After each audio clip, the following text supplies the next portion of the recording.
우리가 지난주에는 13장 1절에서부터 6절까지의 말씀을 우리가 상고해 보면서 특별히 우리가 지난주에 상고해 보았던 말씀 가운데서 우리의 입, 우리의 혀로, 우리의 입술로 우리가 어떻게 말을 해야 하는가, 그 말하는 방식은 내가 어떤 지식을 세상에서 터득해서 우리가 말하는 법을 배우는 것이 아니라, 물론 세상에서 어떤 지식을 통해서 우리가 교훈을 받고 하는 것도 필요하고 중요하죠. 그러나 무엇보다도 먼저 우리가 우리의 혀로, 우리의 입술을 통해서 우리의 입으로 말하는 것은 바로 성경 말씀에서 하나님께서 특별히 잠언의 말씀을 통해서 어떻게 말을 행해야 되는가 하는 것을 우리가 깨닫는 것이 참으로 중요하다라는 것을 우리가 이 잠언의 말씀을 통해서 깨닫는 것이죠. 참 우리가 일상 달마다의 삶을 살아가면서 우리가 말하는 것, 때로는 저도 말을 하고 나서 바로 내 말이 얼마나 어리석었고 경우에 맞지 않는 말이었는가 하는 것을 문득문득 순간순간 깨닫고 발견하는 때가 있어요.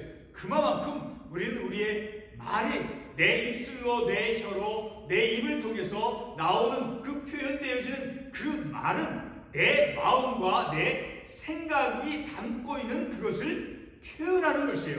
그러니까 우리가 말 하나하나 말하는 것은 곧 내 인격, 내 나라고 하는 그 사람, 내 성품이 어떠한가를 드러내주고 표출해주는 것이 우리들이 행하는 말이다 라는 거예요. 특별히 우리가 지난주의 말씀을 상고해 본 것 가운데서 3절의 말씀을 다시 한번 우리가 이렇게 보게 되면, 입을 지키는 자는 자기의 생명을 보존하나, 그러니까 그 입술을 통해서 그 혀로 내어지는 그 말들이 지혜로운 경우에 맞는 말, 자 말을 통해서 우리가 복록을, 좋은 것을 누린다라고 말씀하고 있죠. 그러니까 그 말을 지혜롭게 경우에 맞게 잘 함을 통해서 우리가 어떤 좋은 것을 누린다라는 거예요. 그런데 반대로 입술을 크게 벌리는 자에게는 멸망이 오느니라.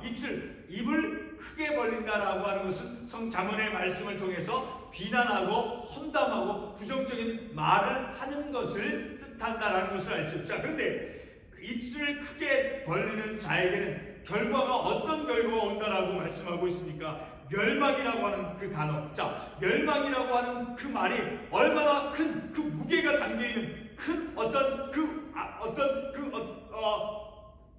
결과의 모습이 그 멸망이다라고 하는 것은 참 우리가 생각하기에 그 참 쉽게 생각해서는 안 될, 자 그런 의미를 전달해 주는 것이니까 엄청난 큰 결과를 초래한다라는 거예요. 자, 입술을 잘못, 자 입술을 통해서 나오는 그 말, 자 입술을 크게 벌리는 자 늘 험담을 하는 자 그러한 사람에게 멸망이라고 하는 그 엄청난 그 무게가 담기는 그런 결과를 초래한다라고 했을 때 늘 우리는 말을 성경 말씀에서 특별히 잠언의 말씀을 통해서 우리에게 가르쳐주고 교훈해주는 대로 참으로 우리는 지혜롭게 말하는 법을 이 잠언의 말씀을 통해서 깨닫고 배워야 된다라는 것을 다시 한번 우리가 생각해 보는 것이죠. 오늘 우리가 읽은 첫 번째 9절 말씀에 보게 되면, 스스로 부한 채 하여도 아무것도 없는 자가 있고, 자 스스로 부한 채, 그러니까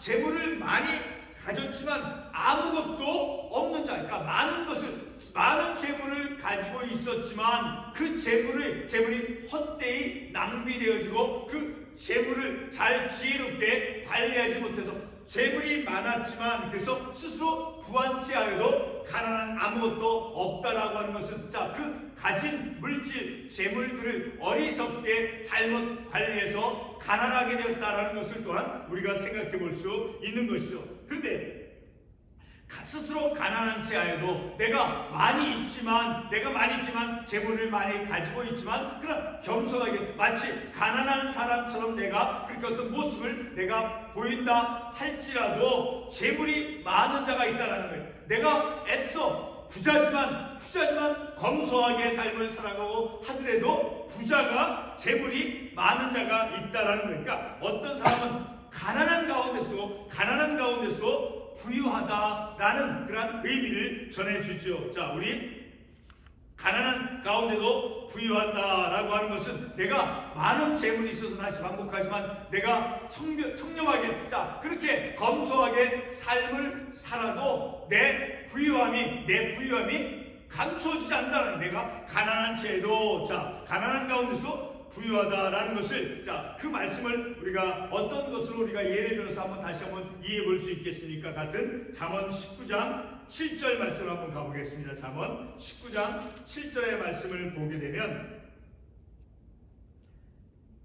잠언 19장 7절의 말씀을 보면, 가난한 자는 그의 형제들에게도 미움을 받거든 하물며 친구야 그를 멀리하지 아니하겠느냐. 자, 가난한 자는 그의 형제들에게도 미움을 받거든. 자, 성경에서 가난한 것이 전체적으로 가난함을 이제 어떤 그 절대적으로 좋은 긍정적인 의미로서만 말해주는 것이 아니다라는 거예요. 자, 가난한 치하에도 재물이, 내가 애써 가난하게 어떤 검소하게 삶을 살아가도, 자, 그리고 또 어떤 사람은 가난한 가운데서 이렇게 부유한, 자, 그런 삶을 살아가는 그런 모습을 보여주고 있죠. 자, 그래서 이 잠언 19장 7절의 말씀에서는 가난한 자는 그의 형제들에게 미움을 받거든. 그러니까 오늘 우리가 잠언의 말씀을 통해서 이 가난한, 자, 늘 가난함이 항상 그러니까 우리가 고대 이스라엘 민족들의 그 지혜가 어떠한 것인가를 또한 이런 말씀을 통해서 우리가 이렇게 살며시 엿볼 수가 있는 거예요. 자, 가난한 자는 그의 형제들에게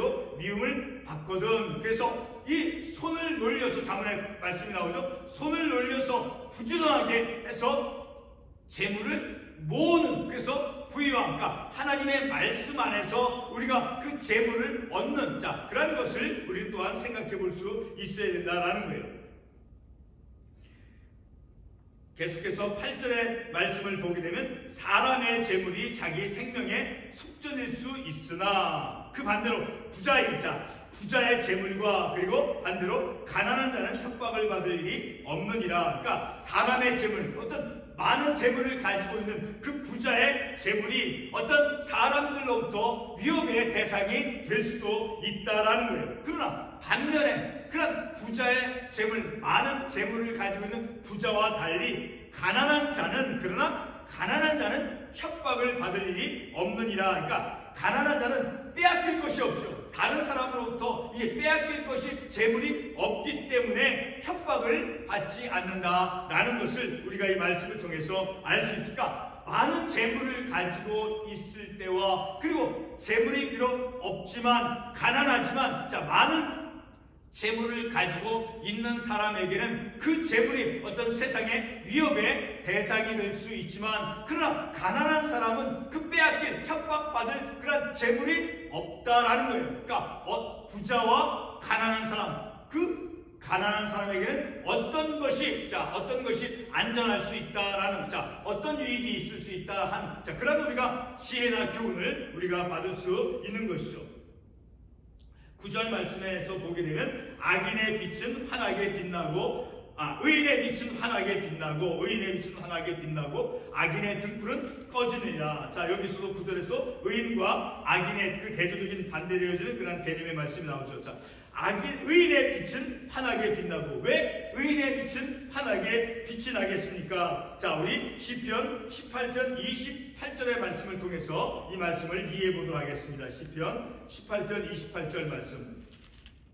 시편 18편 28절의 말씀을 보게 되면, 주께서 나의 등불을 켜시며 여호와 내 하나님이 내 흑암을 밝히시리라. 자, 주께서 나의 등불을 켜시며, 그러니까 등불은 여기서 생명의 빛이죠. 자, 왜? 여호와 내 하나님이 내 흑암을 밝히시니까, 내가 어떤 죄 짓는 가운데 있지 아니하고, 자, 하나님께서 내가 죄 짓는 가운데 있지 아니하고, 혹은 그 죄 짓는 가운데 있다 할지라도 그곳에서 이제 회개하는, 죄 가운데 있지 아니하고 그리고 혹은 죄를 회개할 때, 그래서 하나님께서 내게 등불, 생명의 빛을 비춰주신다라는 것이죠. 자, 그러므로 의인의 빛은 환하게 빛나고, 그러니까 죄악 가운데 있지 아니할 때, 그 죄악 가운데 있다 할지라도 그것을 회개하고 돌이켰을 때 하나님은 믿음으로 말미암아 의롭다 칭해 주시죠. 자, 그런 것과 같이 의인의 빛은 환하게 빛나고 그러나 반대로 악인의 등불은 꺼지니라. 자, 악인의 등불은 왜 꺼집니까? 자, 우리 이 말씀을 이해하기 위해서 잠언 20장 20절 말씀을 보겠습니다. 잠언 20장 20절 말씀.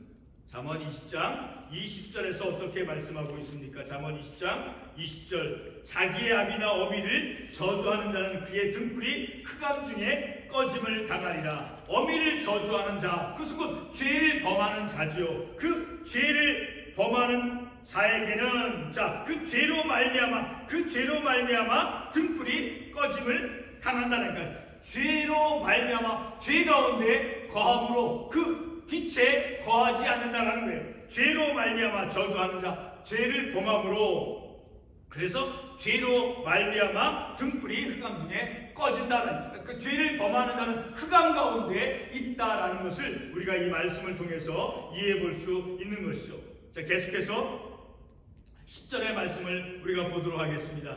교만에서는 다툼만 일어날 뿐 아니라 권면을 듣는 자는 지혜가 있느니라. 자, 교만한 사람, 자, 교만한 것은 늘 그 교만함으로 인해서 다툼과 분쟁과 논쟁을 불러일으키죠. 그러나 권면, 곧 충고, 그 지혜로운 자의 그 권면과 충고를 받아들이는 자는 무엇이 있다라고 말씀하고 있습니까? 지혜가 있다라고 말씀하고 있죠. 자, 이렇게 권면을 받아들이는 자, 자, 충고를 받아들이는 자에게 어떤 유익이 있는가 하는 것을 우리가 잠언 1장 5절에서 우리가 한번 생각해 보도록 하겠습니다. 잠언 1장 5절 말씀을 보게 되면 지혜 있는 자는 듣고 학식이 더할 것이요 명철한 자는 지략을 얻을 것이라. 지혜 있는 자, 자, 그러니까 권면, 충고를 받아들이는 그러한 사람은 그 지혜가, 그 학식이, 아는 그 지식이, 지혜가 더 늘어난다라는 것이죠. 그리고 명철한 자는 지략을 얻는다라고 말씀하고 있죠. 그러므로 우리는 내 삶이 늘 내가 충고나 권면, 하나님의 말씀을 통해서 우리에게 들려지는 그러한 지혜나 충고, 권면을 받아들일 줄 아는 그러한 지혜로운 자가 되어줘야 된다라는 것이죠. 계속해서 11절 말씀을 봅니다. 망령되이 얻은 재물은 줄어가고 손으로 모은 것은 늘어가니라. 자, 여기서 망령되이 얻는 재물이라고 하는 것은 부정직하게 만드는 그 재물은 결코 그것이 이제 저장될 수 없다라는, 그것을 간직할 수 없다라는 거예요. 그러나 손으로 모은 것은 어떤 의미냐면 조금씩, 영어 성경에 보면 little by little이라고 표현이 되어 있는데 조금씩가 성실하고 정직하게 모은 재물은 그것이 풍족함을 이룬다라는 것을 우리가 이 말씀을 통해서 알 수 있다라는 것이죠. 그러니까 늘 우리는 정직하게 재물을 조금씩 성실하게 그 재물을 모아가는 그런 지혜로운 자가 되어야 된다라는 것이죠. 12절 말씀 봅니다. 소망이 더디 이루어지면 그것이 마음을 상하게 하거니와. 그렇죠. 우리도 믿음의 삶을 살아가면서 하나님께 기도의 제목을 놓고 우리가 하나님께 계속해서 기도할 때, 자, 그 기도 제목이 내 생각대로, 내 욕심대로 그것이 빠르게 잘 이루어지지 않을 때는 때로는 우리가 낙심할 때가 있죠. 자, 그러나 마음을 상하게 하거니와. 그러나 소원이 이루어지는 것은 곧 생명나무라. 그러니까 우리의 소원, 어떤 기도의 제목이 하나님께서 은혜로 그것을 응답해 주실 때 어떤 생명나무, 생명열매, 그 푸른 나무가 그 시냇가에 심어진 나무, 그 생명나무가 열매를 맺는 것처럼 우리의 삶이 어떤 열매를 맺어가는 그런 하나님 안에서 기쁨을 누릴 수 있다라는 것이죠. 그러나 우리는 늘 기도할 때 우리가 기도의 제목, 우리가 하나님께 아뢰는 것이 아직 이루어지지 않았다 할지라도 내 마음의 조급함과 성급함으로 말미암아 어떤 절망을 하거나 포기해서는 안 되는 것이죠. 마지막 절 13절 말씀을 보겠습니다. 말씀을 멸시하는 자는 자기에게 패망을 이루고. 자, 여기서 말씀을 멸시하는 자, 그런 사람이 어떤 사람입니까? 바로 앞부분에서 우리가 살펴보았던 10절에 보게 되면 어떤 교만한 자, 말씀을 멸시하는 자, 말씀을 경외하거나 말씀을 존중하지 않는 그러한 사람은 자기에게 패망을 이루고, 이 말씀은 우리가 살아오면서, 내가 성장하면서 10대나 20대나 30대, 40대, 50대 우리가 삶을 살아오면서 이 말씀이 어떻게 우리의 삶 속에서 증명이 되었는가를 우리는 알 수 있어요. 그렇죠? 말씀을 멸시하는 자는, 그러니까 하나님의 말씀을 겸손하게, 어리석게, 교만하게 그 말씀을 한 귀로 듣고 한 귀로 흘러버리는 그런 어리석은 자가 되어지는 것이 아니라, 하나님의 말씀은 늘 우리가 존중하고 그 말씀을 바르게 잘 깨닫고 그 말씀대로 삶을 살아갈 줄 알아야 된다라는 것이요. 그러한 사람, 말씀을 멸시하는 자에게는 자기에게 패망을 이루고, 패망이라고 하는 그 단어도 우리가 앞부분에서 살펴보았듯이 3절 말씀에서 입술을 크게 벌리는 자, 말을 함부로 하는 자에게 멸망이라고 하는 그것이 찾아온다라고 하죠. 멸망이라고 하는 것이 얼마나 큰 어떤 힘, 파괴적인 그런 의미가 담겨있는 말입니까? 그 멸망과 같이. 그리고 오늘 이 말씀에서도 13절에서 자기에게 패망을 이루고, 패망이라고 하는 것은 엄청난 큰 파괴적인 그런 힘이 담겨져 있는 말이죠. 그런 엄청난 큰 힘이 그 삶을 압도하게 된다라는 것이죠. 말씀을 멸시하는 자는 자기에게 패망을 이루고, 그러나 반대로 계명을 두려워하는 자는, 다시 말해서 계명을 존중하고 계명을, 이제 그 계명의 말씀을 순종하는 자는 반드시 그거에 대한 상이 있다라는 것이죠. 계명을 두려워하는 자는 상을 받느니라.